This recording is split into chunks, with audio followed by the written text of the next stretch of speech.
I mean, the ultimate goal is to be able to make a living off of the music that I make and, you know, hopefully have an impact on other people's lives like other people have had on mine.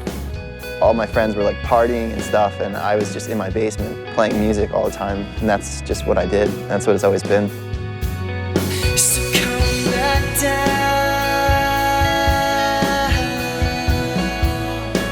'cause you were all I had.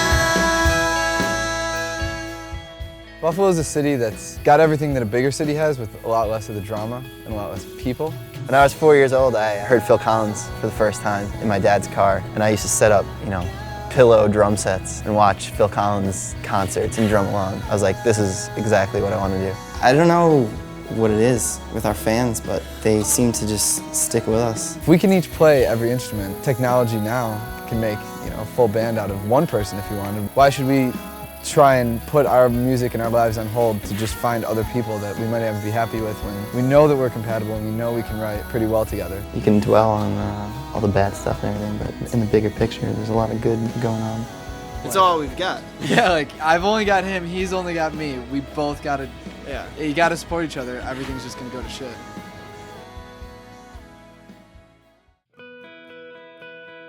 Living with Paul is like living with my brother. It's really awesome. It's really weird that we've only known each other for about a year and a half now. We pretty much hang out with each other every day and make music, and it never gets old. Sometimes it's like he gets this like look on his face and these ideas. You see it like the gears turning, you know, and I let him be for 10 minutes. I like get a drink and come back, and it's just this like orchestra.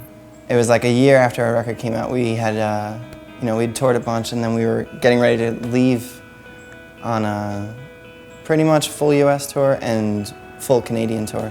A week and a half before we were supposed to leave, our bass player called us and he's like, yo, I just totaled the van, and he fell asleep at the wheel and took out a telephone pole, and he was okay. A week later, he was just like, I quit the band. And so we were just like, okay, what do we do now? But I don't know, me and Paul always talk about it, how in our heads we never really, it sucked and it canceled a huge tour, but we never really thought it would end. So we just started writing our own stuff once Justin left. We go back and forth every day on if we should get new members or not. And I think what it comes down to is that we just want to keep Gracer, the two of us. We've got quite a few songs now, like close to 30 that are, you know, developed and ready to be laid down, and I just want to, that's the other thing, I've been in bands for 8 years and I've never written a record. I've written enough EPs to fill this field, but never a disc that's like over a half hour long of my music, you know, and that's the thing I'm most excited for. Going to Toronto to record with Jag, Tana, My Mother Earth, and record a new song as a two-piece. The first new song that you guys will hear. I want to get, hopefully, a finished product out of it, you know, I want this song to be done, and I want to be able to have a part in vocals for the first time. Maybe just harmonies, even if it's that, or just get the chance to work in another country, which is probably the coolest thing. You know. And as for the new song, it started out as, I was trying to think of ideas, because the whole concept about just Paul's family and just me now being like kind of a part of it. You know, his dad passed away when he was 15.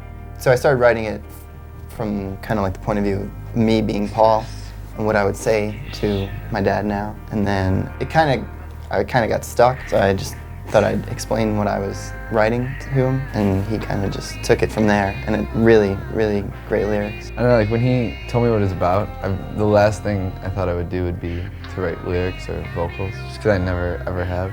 Emotionally, I couldn't really like express it anyway. I was a kid in school, and I just lost my dad. Like you know what I mean? There was no way to get it out. And the music that I played then, it wasn't really an opportunity for me to express it anyway. And when he started telling me that that's what he was writing about, all these feelings and thoughts and everything just came to me. It just came out really naturally. It was really, really therapeutic and good for me to get it out. I'm proud of it. And it's a good, like, almost like a sort of closure. thing, you know, for me personally.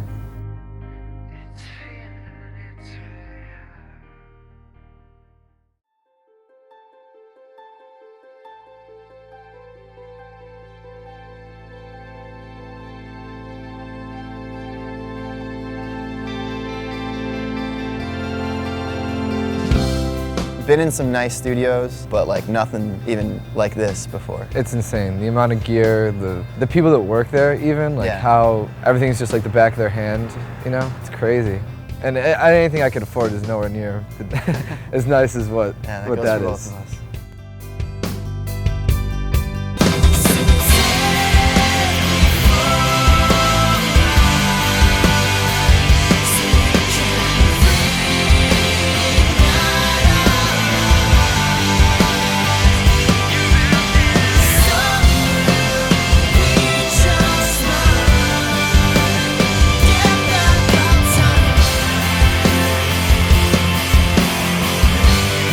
Get back our time.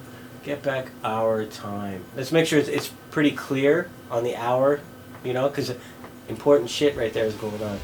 Yeah, you know what, just make sure it's like right there, really important.